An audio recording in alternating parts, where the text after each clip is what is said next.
발끝이 감각이 없습니다. 발이 죽어가고 있습니다. 한양도성 숭례문 성벽 위 음력 섣달의 한밤중이었습니다. 한 군졸이 창을 짚은 채 서 있었습니다. 입에서 나오는 숨은 하얗게 얼어붙었고 코끝과 귀는 이미 감각을 잃은 지 오래였습니다. 그런데 이런 상황이 벌어진 데에는 아주 충격적인 이유가 있었습니다. 그 군졸의 발을 감싼 것은 집신 한 켤레와 무명 버선뿐이었습니다. 속옷은커녕 제대로 된 방한복 하나 없이 삼배 저고리와 바지만 걸친 채였습니다. 인정종 소리가 울린 뒤부터 바로 북소리가 울릴 때까지 꼬박 6시즌을 그 자리에 서 있어야 했습니다. 바람이 불 때마다 옷깃 사이로 칼날 같은 냉기가 파고들었습니다. 그러나 움직일 수 없었습니다. 파수중 자리를 이탈하면 곤장 80대, 심하면 차명까지 받을 수 있었기 때문입니다. 그래서 군졸들은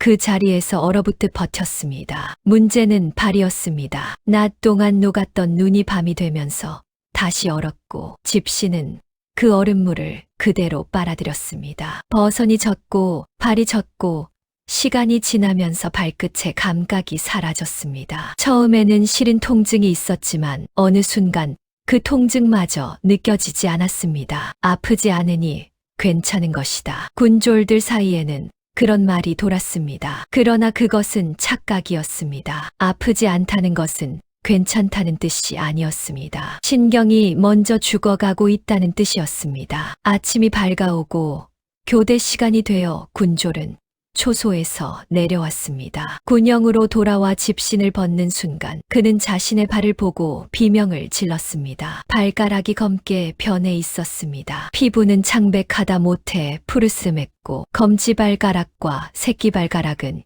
이미 감각이 완전히 사라진 상태였습니다. 만져보아도 아무것도 느껴지지 않았습니다. 마치 남의 살을 만지는 것 같았습니다. 군영에서는 이런 일이 흔했습니다. 선배 군졸들은 담담하게 말했습니다. 발끝이 죽는다. 살이 문드러진다. 발이 썩는다. 처음에는 비유인 줄 알았습니다. 그러나 며칠이 지나자 그 말이 비유가 아님을 알게 되었습니다. 검게 변한 발가락에서 진물이 흐르기 시작했고 살이 물러지면서 뼈가 드러났습니다. 썩는 냄새가 났습니다. 진짜로 살이 썩어 들어가고 있었습니다. 의원은 고개를 저었습니다. 잘라내야 합니다. 그렇지 않으면 썩은 것이 위로 번집니다. 발가락 2개를 잃었습니다. 그나마 다행이라고 했습니다. 발 전체를 잃은 동료도 있었고 다리까지 잘라낸 군졸도 있었습니다. 어떤 이는 그대로 죽었습니다. 이것이 조선시대 군졸들이 겪은 겨울이었습니다. 적과 싸우다 죽은 것이 아니었습니다. 칼에 베이거나 화살에 맞은 것도 아니었습니다. 그저 추위 속에 서 있었을 뿐인데 발이 썩어 들어갔습니다. 조선왕조실록에는 이런 기록이 남아 있습니다. 도성의 파수를 서는 군졸들 중 동상으로 발을 잃는 자가 해마다 끊이지 않는다. 그러나 이것은 시작에 불과했습니다. 평시 파수에서도 이 정도였다면 전쟁터에서는 어땠을까요? 1592년 임진왜란이 일어난 해의 겨울, 조선군 4,000명이 싸움 한 번 제대로 하지 못하고 추위에 전멸했습니다. 1636년 병자호란 때 남한산성에서는 병사들의 손과 발이 썩어 들어가는 동안 조정은 화친을 논하고 있었습니다. 이것은 그들의 이야기입니다. 역사책에 이름 한 줄 남지 않은 추위 속에 서 있다가 발을 잃고 손을 잃고 목숨을 잃은 조선의 병사들. 그들이 겪은 겨울은 상상 이상으로 잔혹했습니다. 조선의 군졸이 된다는 것은 어떤 의미였을까요? 조선은 양인계병제를 원칙으로 했습니다. 16살이 되면 군적의 이름을 올리고 60살이 될 때까지 군역의 의무를 져야 했습니다. 무려 44년 동안입니다. 물론 계속 군영에 있는 것은 아니었습니다. 순번이 돌아오면 매년 2달에서 6달씩 교대로 복무했습니다. 그러나 그 짧은 기간 동안에도 군졸들은 온갖 고초를 겪어야 했습니다. 가장 큰 문제는 의복이었습니다. 흔히 사극에서 보는 것처럼 조선 군인들이 모두 갑옷을 입고 칼을 찬 모습은 현실과 거리가 멉니다. 갑옷은 장교 그 이상이나 특수 병과에게만 지급되었고 일반 군졸들은 자신의 옷을 입고 복무했습니다. 나라에서 지급하는 것은 군복 한 벌과 약간의 포목이 전부였는데 그마저도 제때 지급되지 않는 경우가 많았습니다. 승정원 일기에는 이런 기록이 남아 있습니다. 군졸들에게 지급할 포목이 부족하여 겨울이 되어도 옷을 받지 못한 자가 태반이다. 그래서 군졸들은 집에서 입던 옷 그대로 군영해 왔습니다. 양반 자제들이야 소못이라도 있었겠지만 대부분의 군졸은 가난한 양인 출신이었습니다. 그들이 가진 것은 삼배 저고리와 무명바지 그리고 집신 한 켤레가 전부였습니다. 겨울이 되면 상황은 더욱 심각해졌습니다. 한양의 겨울은 혹독했습니다. 조선왕조실록에 따르면 한강이 얼어붙어 수레가 다닐 수 있을 정도였고 도성 안에서도 얼어 죽는 사람이 매년 100여 명씩 나왔습니다. 그런 추위 속에서 군졸들은 밤새 성벽 위에 서 있어야 했습니다. 인정은 밤 10시 반, 파루는 새벽 4시 반이었습니다. 인정 종소리가 울리면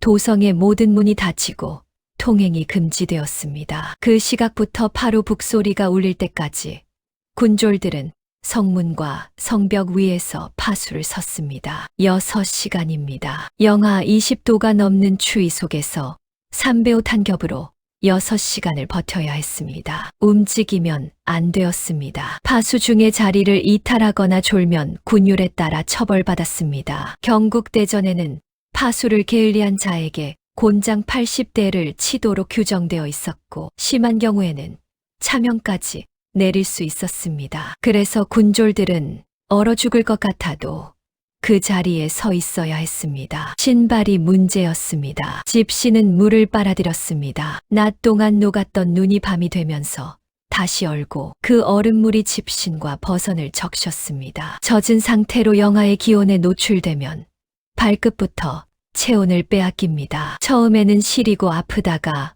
시간이 지나면 감각 자체가 사라집니다. 그것이 동상의 시작입니다. 군영에서는 이런 일이 너무 흔했습니다. 조선왕조실록과 승정원 일기에는 파수 중 동상에 걸린 군졸들의 기록이 여러 차례 등장합니다. 발끝이 얼어문드러졌다. 손가락이 썩어 들어갔다. 동상으로 인해 발을 잃었다는 기록들입니다. 단순한 동상이 아니었습니다. 조직이 죽어가는 궤저였습니다. 그렇다면 왜 나라는 이들을 보호하지 않았을까요? 첫째는 재정 문제였습니다. 조선은 만성적인 재정 부족에 시달렸습니다. 군졸들에게 소못을 지급하려면 막대한 비용이 필요했는데 그 돈이 없었습니다. 둘째는 신분 문제였습니다. 군졸 대부분은 가난한 양인이거나 천민 출신이었습니다. 조정에서 그들의 고통은 우선순위가 아니었습니다. 물론 대책이 전혀 없었던 것은 아닙니다. 기록에 따르면 조정에서는 토실이라 불리는 땅굴을 파서 군졸들이 추위를 피하게 하거나 화로를 설치하는 방안을 논의했습니다. 그러나 이런 대책들이 실제로 모든 군영에 적용되었는지는 의문입니다. 현장에서는 여전히 맨몸으로 추위를 견디는 군졸들이 대부분이었습니다. 한양도성의 파수만 이런 것이 아니었습니다. 북방 육진 지역의 상황은 더욱 처참했습니다. 함경도 종성, 온성, 회령 같은 곳은 겨울 기온이 영하 30도 아래로 떨어졌습니다. 그곳에서 여진족의 침입을 막기 위해 국경을 지키던 병사들은 한양의 군졸들보다 훨씬 가혹한 환경에 놓여 있었습니다. 서울대학교 규장각에 소장된 연구 자료에 따르면 함경도 북병영에서는 여진족 침공 가능성이 높은 겨울철에 오히려 병력을 증강했습니다. 가장 추운 계절에 가장 많은 병사들이 국경에 배치되었던 것입니다. 그들이 어떤 고통을 겪었을지는 상상하기 어렵습니다. 이것이 조선 군졸들의 현실이었습니다. 나라를 지키라는 명령은 있었지만 그들을 추위로부터 지켜주는 것은 아무것도 없었습니다. 소못 한 벌, 가죽 버선 한 켤레면 살 수 있었을 목숨들이 매년 겨울 쓰러져 갔습니다. 평시에도 이 정도였습니다. 그렇다면 전쟁이 터지면 어떻게 되었을까요? 1592년 임진왜란이 일어났습니다. 그해 겨울은 기록적인 한파가 찾아왔습니다. 왜군도 버티지 못할 정도의 추위였습니다. 그리고 그 추위 속에서 조선군 4,000명이 싸움 한 번 제대로 하지 못하고 전멸했습니다. 1592년 음력 12월 평양 북풍이 휘몰아쳤습니다. 바람은 살갗을 내는 듯했고 한기는 뼛속까지 스며들었습니다. 평양성에 주둔하던 왜군 병사들은 동상에 걸려 활은커녕 지팡이조차 잡지 못했습니다. 막대기가 되어버린 다리를 질질 끌며 걷는 것이 전부였습니다. 움직이지 않으면 얼어 죽을 것이 분명했기 때문입니다. 이 기록은 당시 평양에서 종군하던 왜군 병사가 쓴 요신호 일기에 남아 있습니다. 그해 겨울은 기록적인 한파였습니다. 영하 20도를 넘나드는 추위가 계속되었고 한반도 북부의 날씨는 일본 남부 출신이 대부분이던 왜군에게 치명적이었습니다. 그런데 조선군도 예외는 아니었습니다. 같은 시기 전라병사 최원이 이끄는 조선군 4,000명이 강화도를 향해 북상하고 있었습니다. 왜군에게 빼앗긴 한양을 되찾기 위한 근왕병이었습니다. 그러나 그들은 전장에 도착하기도 전에 무너졌습니다. 추위 때문이었습니다. 4,000명의 병력 중 상당수가 행군 도중에 동사하거나 동상으로 인해 더 이상 전투를 벌일 수 없는 상태가 되었습니다. 제대로 된 방한복이 없었습니다. 삼배옷의 집신 차림으로 한겨울 행군을 감행한 것입니다. 군량도 부족했습니다. 굶주린 상태에서 추위를 견딜 수는 없었습니다. 싸움 한 번 제대로 하지 못하고 부대가 와해되었습니다. 조선왕조실록에는 이 참상에 대한 기록이 남아있지만 자세한 내용은 생략되어 있습니다. 4,000명이 어떻게 죽어갔는지, 누가 살아남았는지, 그들의 이름은 무엇이었는지 기록되지 않았습니다. 다만 추위로 인해 전투를 벌일 수 없었다는 한 줄만 남아있을 뿐입니다. 왜군도 마찬가지였습니다. 당시 왜군에 종군하던 포르투갈 선교사는 이런 기록을 남겼습니다. 일본군이 가장 두려워한 것은 조선군의 창검보다 청야전이었습니다. 조선인들은 피난 가면서 가져갈 수 있는 것은 모조리 가지고 갔고 들판에 곡식까지 깡그리 망쳐놓고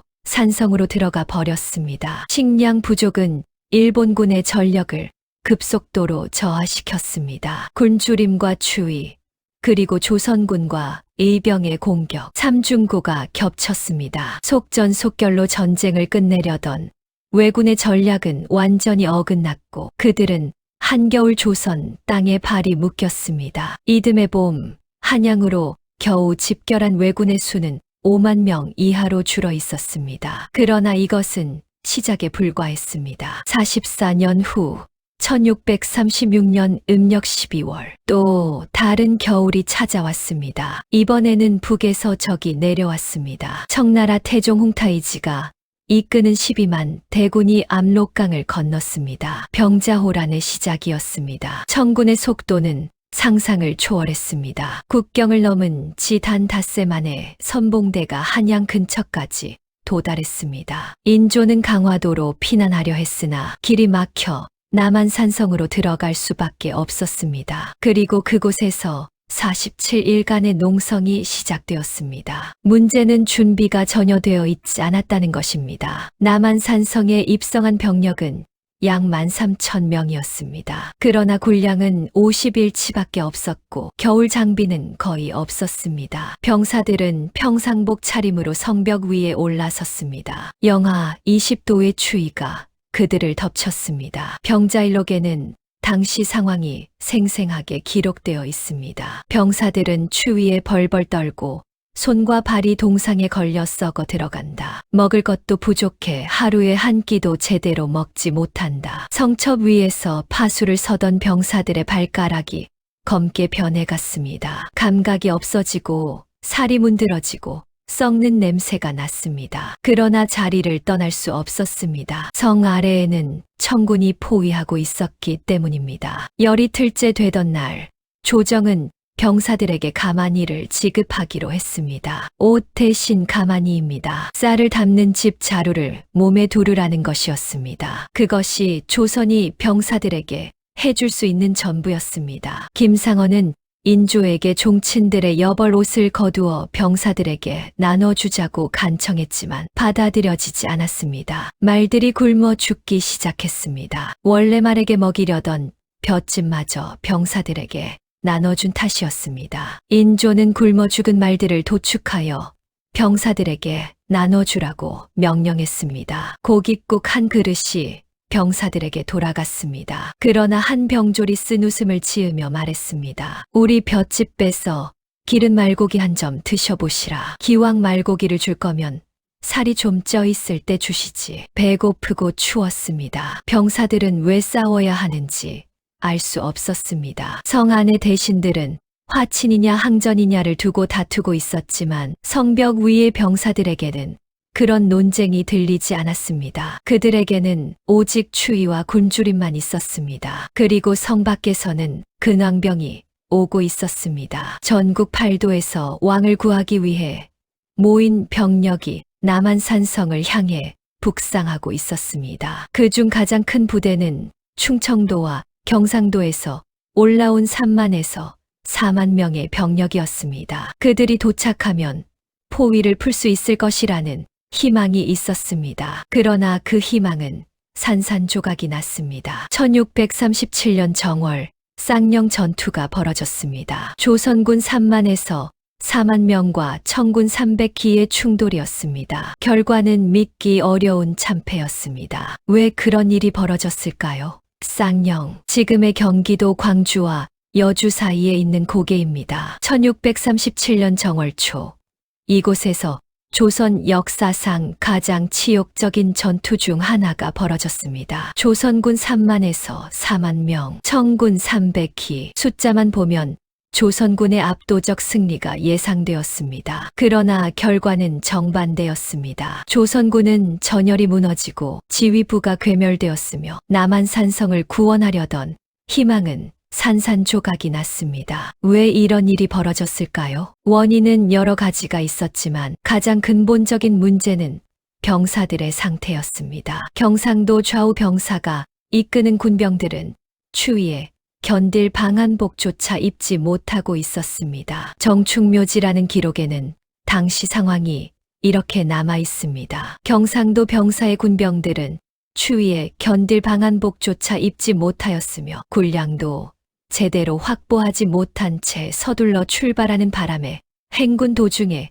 식사 제공조차 어려웠다. 급히 소집된 병력이었습니다. 왕을 구하라는 명령이 떨어지자 각 도의 병사들은 준비할 시간도 없이 식상을 시작했습니다. 방한복은커녕 군량도 제대로 챙기지 못했습니다. 굶주리고 얼어붙은 상태로 행군을 강행했습니다. 한겨울 조령을 넘는 것은 지옥이었습니다. 조령, 지금의 문경세제는 해발 600m가 넘는 고개입니다. 한겨울에는 영하 20도 이하로 떨어지는 곳입니다. 3배 옷차림의 병사들이 그 고개를 넘었습니다. 얼마나 많은 병사가 행군 도중에 쓰러졌는지는 기록되어 있지 않습니다. 그러나 상당수가 전장에 도착하기도 전에 전투 불능 상태였을 것입니다. 쌍령에 도착한 조선군은 목책을 세우고 진을 쳤습니다. 충청도 병사 이이배가 이끄는 부대와 경상도 근왕군이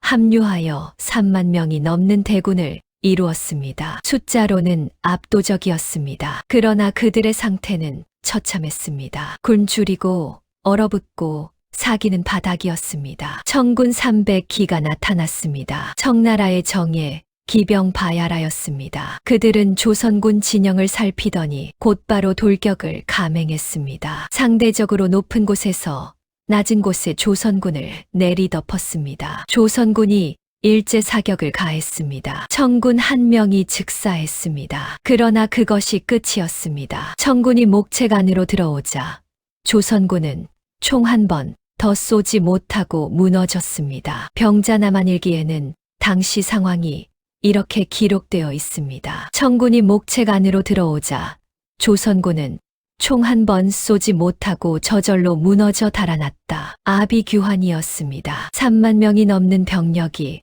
일시에 도주하기 시작했습니다. 좁은 고갯길에서 병사들이 서로를 밟고 넘어졌습니다. 적의 칼에 베어 죽은 자보다 도망치다 아군에게 깔려 죽은 자가 더 많았습니다. 충청병사 이입에는 분전하다 전사했습니다. 경상좌 병사 허완은 겁에 질려 3번이나 말에서 떨어졌습니다. 연려실기술에는 허완의 최후가 이렇게 기록되어 있습니다. 허완은 겁을 집어먹고 3번이나 말에서 떨어진 끝에 도망치던 아군에게 밟혀 죽었다. 적군이 아니라 아군에게 밟혀 죽은 것입니다. 4만 명의 병력 중 절반이 넘는 병사가 청나라 기병의 칼에 맞아 죽은 것이 아니었습니다. 먼저 도망치려는 아군에 깔리고 밟혀 죽었습니다. 목책을 넘으려다 떨어지고 그 위로 다른 병사가 떨어지고 시체가 목책과 나란히 쌓였습니다. 왜 이런 일이 벌어졌을까요? 3만 명이 넘는 병력이 300명에게 무너진 것은 단순히 겁이 많아서가 아니었습니다. 그들은 이미 전투 전에 무너져 있었습니다. 굶주림이 있었습니다. 군량이 제대로 보급되지 않아 병사들은 며칠째 제대로 먹지 못한 상태였습니다. 추위가 있었습니다. 방한복 없이 한겨울 고개를 넘은 병사들의 몸은 이미 한계에 달해 있었습니다. 손발이 얼어 무기를 제대로 쥘 수 없는 자도 많았습니다. 훈련 부족이 있었습니다. 급히 소집된 병력 중 상당수는 제대로 된 군사 훈련을 받지 못한 농민들이었습니다. 그리고 무엇보다 그들에게는 싸워야 할 이유가 없었습니다. 성 안에서 대신들이 화친이냐 항전이냐를 두고 다투는 동안 성 밖의 병사들은 왜 자신들이 죽어야 하는지 알 수 없었습니다. 명분도 없었고 보상도 없었고 심지어 따뜻한 옷 한 벌 주어지지 않았습니다. 쌍령에서 조선군이 무너진 것은 청군이 강해서가 아니었습니다. 조선이 자신의 병사들을 버렸기 때문이었습니다. 쌍령 전투 이후 남한산성의 운명은 결정되었습니다. 근황군이 패배했다는 소식이 성 안에 전해지자 항전파의 목소리는 힘을 잃었습니다. 더 이상 버틸 희망이 없었습니다. 정월 30일 인조는 남한산성을 나와 삼전도로 향했습니다. 그리고 그곳에서 청태종 앞에 무릎을 꿇었습니다. 3번 절하고 9번 머리를 조아리는 309고 두례. 조선 역사상 가장 치욕적인 순간이었습니다. 그러나 정작 그 치욕을 만든 것은 청군의 강함이 아니었습니다. 자신의 병사들을 굶기고 얼리고 버린 조선 자신이었습니다. 남한산성 성벽 위에서 발이 썩어 들어가던 병사들, 쌍령에서 아군에게 밟혀 죽은 병사들, 방한복 한 벌 없이 한겨울 전장으로 내몰린 병사들, 그들의 이름은 역사에 남지 않았습니다. 병자호란이 끝났습니다. 1637년 정월 30일 인조가 삼전도에서 청태종에게 무릎을 꿇은 후 전쟁은 종결되었습니다. 소현세자와 복림대군이 인질로 끌려갔고 50만 명이 넘는 백성이 포로가 되어 심양으로 끌려갔습니다. 그러나 전쟁이 끝났다고 해서 추위가 사라진 것은 아니었습니다. 남한산성에서 살아남은 병사들은 각자의 고향으로 돌아갔습니다. 그러나 그들 중 상당수는 이미 예전의 몸이 아니었습니다. 동상으로 발가락을 잃은 자, 손가락이 잘려나간 자, 다리를 절게 된 자들이 있었습니다. 그들은 평생 그 흔적을 안고 살아야 했습니다. 쌍령에서 살아남은 병사들도 마찬가지였습니다. 3만 명이 넘는 병력 중 얼마나 많은 이들이 집으로 돌아갔는지는 기록되어 있지 않습니다. 돌아간 자들도 그날의 기억을 잊지 못했을 것입니다. 아군에게 밟혀 죽어가던 동료들의 비명, 적군의 칼날보다 더 무서웠던 아군의 발길, 그리고 자신도 그렇게 도망쳤다는 수치심. 전쟁의 상처는 몸에만 남는 것이 아닙니다. 그러나 조선은 병사들의 고통에서 무엇을 배웠을까요? 기록에 따르면 조정에서는 파수병들의 동상 문제를 해결하기 위해 몇 가지 대책을 논의했습니다. 토실이라 불리는 땅굴을 파서 추위를 피하게 하거나 초소에 화로를 설치하는 방안이었습니다. 일부 군영에서는 이런 대책이 시행되었다고 합니다. 그러나 근본적인 변화는 없었습니다. 여전히 병사들에게 제대로 된 방한복이 지급되지 않았습니다. 여전히 집신과 무명버선으로 겨울을 버텨야 했습니다. 여전히 매년 겨울이면 동상으로 발을 잃는 군졸들이 나왔습니다. 승정원 일기에는 병자호란 이후에도 동상으로 인해 파수를 설 수 없는 군졸이 많다는 기록이 반복적으로 등장합니다. 왜 바뀌지 않았을까요? 가장 큰 이유는 돈이었습니다. 병자호란으로 조선의 재정은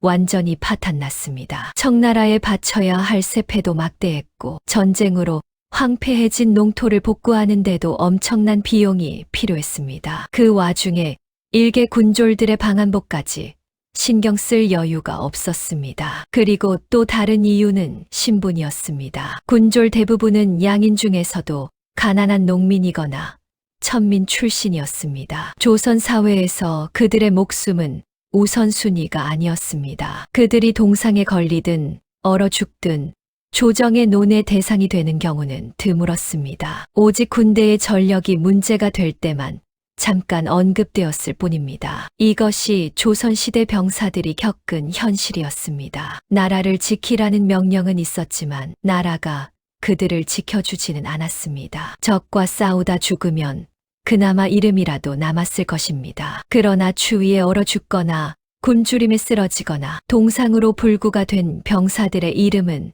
어디에도 기록되지 않았습니다. 400년 가까운 시간이 흘렀습니다. 오늘날 대한민국 군인들은 방한복을 입습니다. 고어텍스 재킷, 방한 장갑, 방한 부츠가 지급됩니다. 초소에는 난방 장치가 있고 따뜻한 식사가 제공됩니다. 조선시대 군졸들이 상상도 하지 못했던 환경입니다. 그러나 이런 변화가 저절로 온 것은 아닙니다. 수많은 병사들이 추위 속에서 죽어간 후에야, 그들의 고통이 알려진 후에야 조금씩 개선이 이루어졌습니다. 역사는 희생 위에 쌓였고 오늘의 당연함은 어제의 비극 위에 서 있습니다. 그래서 이 이야기를 전합니다. 한양도성 성벽 위에서 발이 썩어 들어가던 군졸. 1592년 겨울 강화도로 가다 전멸한 4,000명의 조선군. 남한산성에서 가만히를 두르고 버티던 병사들. 쌍령에서 방한복도 없이 싸우다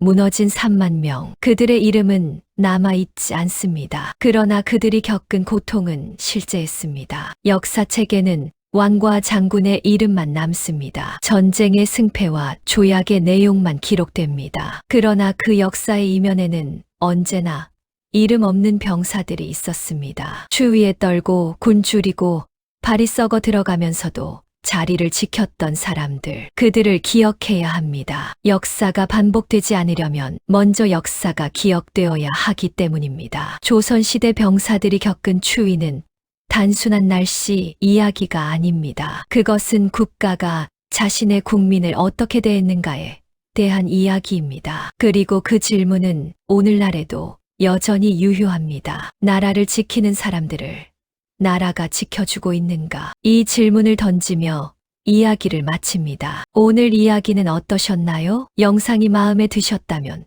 구독과 좋아요, 그리고 다양한 의견 댓글로 자유롭게 남겨주세요. 감사합니다.